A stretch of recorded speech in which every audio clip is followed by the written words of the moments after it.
ধনী দরিদ্রের বৈষম্য এবং পুঁজিবাদী সিস্টেম। জগতে হায় সেই বেশি চায়, যার আছে ভুরি ভুরি, রাজার হস্ত করে সমস্ত কাঙ্গালের ধন চুরি। কবিগুরু রবীন্দ্রনাথ ঠাকুর তার 2 বিঘা জমি কবিতায় রবীন্দ্রনাথ বহু বছর আগে এমন ভয়ঙ্কর বাস্তবতার কথা উল্লেখ করলেও বর্তমানে এই বাস্তবতা সত্য প্রমাণিত হচ্ছে। বর্তমানে এই বাস্তবতা মিলে যায় ধনীদের সাথে।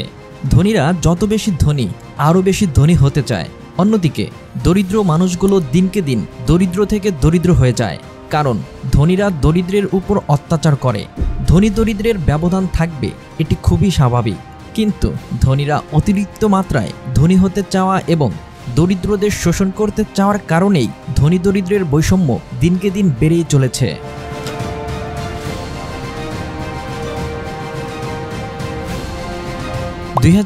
সালে জানুয়ারিতে আন্তর্জাতিক সংঘ অক্সফোর্ড সুইজারল্যান্ডে double sex world economical forum এর 47তম বার্ষিক সভায় চমকপ্রদ তথ্য প্রকাশ পায়। সংস্থাটির গবেষণা থেকে জানা যায়, বিশ্বের অর্ধেক 360 কোটি মানুষের মোট সম্পদের পরিমাণ শীর্ষ 8 জন ধনী ব্যক্তির সম্পদের সমান। আজকের ভিডিওতে আমরা জানব বিশ্বের 8 জন ধনী ব্যক্তির সম্পদের পরিমাণ, অক্সফাম গবেষণার আরও বেশ কিছু তথ্য, ধনী দরিদ্রের মাঝে এই ব্যাপক বৈষম্যের কারণ কি। প্রথমেই আসি বিশ্বের 8 জন ধনী ব্যক্তির সম্পদের পরিমাণ। বিশ্বের সাবেক শীর্ষ ধনী বিল গেটসের সম্পদের পরিমাণ $7,500 কোটি এবং আমানসিও ওর্তেগার $6,700 কোটি। ওয়ারেন বাফেটের সম্পদের পরিমাণ $6,080 কোটি। কার্লোস ইসমাইলের সম্পদের পরিমাণ $5,000 কোটি। অ্যামাজনের প্রতিষ্ঠাতা জেফ বেজোসের সম্পদের পরিমাণ $4,520 কোটি। ফেসবুকের প্রতিষ্ঠাতা মার্ক জুকারবার্গের সম্পদের পরিমাণ $4,460 কোটি।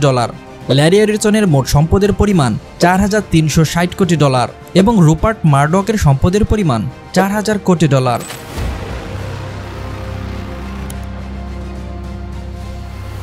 দ্বিতীয়ত, অক্সফাম গবেষণা থেকে আরও বেশ কিছু তথ্য জেনে নেওয়া যাক।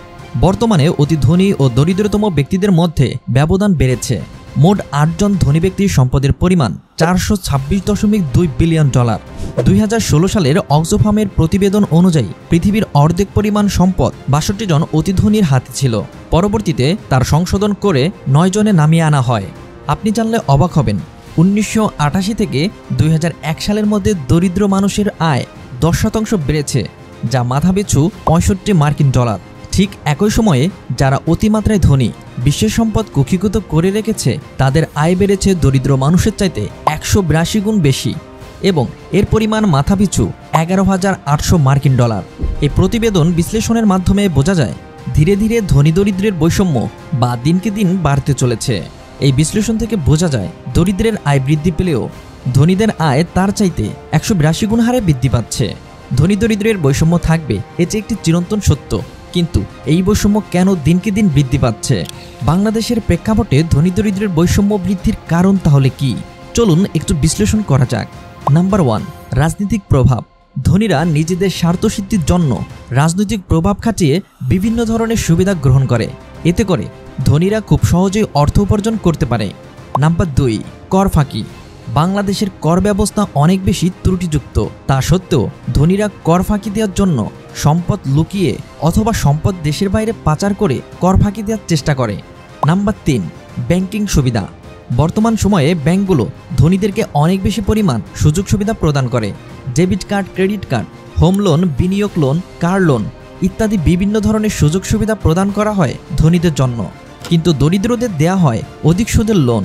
এর ফলে তারা আসল ও সুদ পরিশোধ করতে পারে না। সকল ধনীরা ব্যাংকের এই সকল সুযোগ সুবিধা পেয়ে আরও ধনী হয়। নাম্বার 4, কালো টাকা সাদা করার সুযোগ। বিগত স্বৈরাচারী আমলে দুর্নীতিবাজ সরকারি চাকরিজীবী, আমলা, রাজনীতিবিদদের কালো টাকা ঢালাওভাবে সাদা করার সুযোগ দেয়া হয়।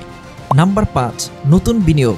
ধনীদের হাতে পর্যাপ্ত পরিমাণে অর্থ থাকার কারণে তারা নতুন নতুন বিনিয়োগ করে সম্পদের পাহাড় গড়ে তুলতে পারে। অন্যদিকে দরিদ্রদের মৌলিক চাহিদা পূরণ করাই যেখানে কষ্টসাধ্য, সেখানে নতুন বিনিয়োগের কথা তাদের জন্য বিলাসিতা মাত্র। নাম্বার 6, পরোক্ষ কর বা ভ্যাট।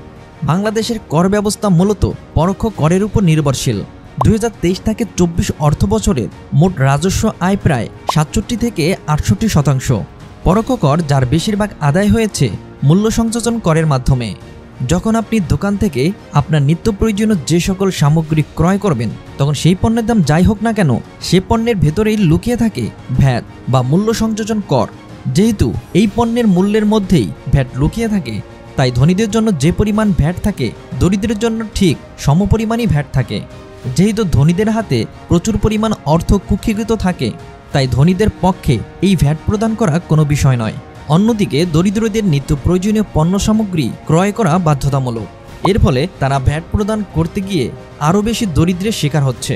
কর ব্যবস্থা কঠোর ও জোরদার, কম সুদে দরিদ্রদের অর্থ প্রদান ইত্যাদি বিষয়গুলো সঠিকভাবে নজরদারি করা গেলে বাংলাদেশের ধনী ও দরিদ্রর মাঝে বৈষম্য কিছুটা হলেও দূর হবে বলে আশা করা যায়। ধনী দরিদ্রের বৈষম্য নিয়ে ভিডিওটি কেমন লেগেছে তা কমেন্ট করে জানান। ভিডিওটি ভালো লাগলে চ্যানেলটি সাবস্ক্রাইব করে আমাদের পাশে থাকার অনুরোধ থাকবে।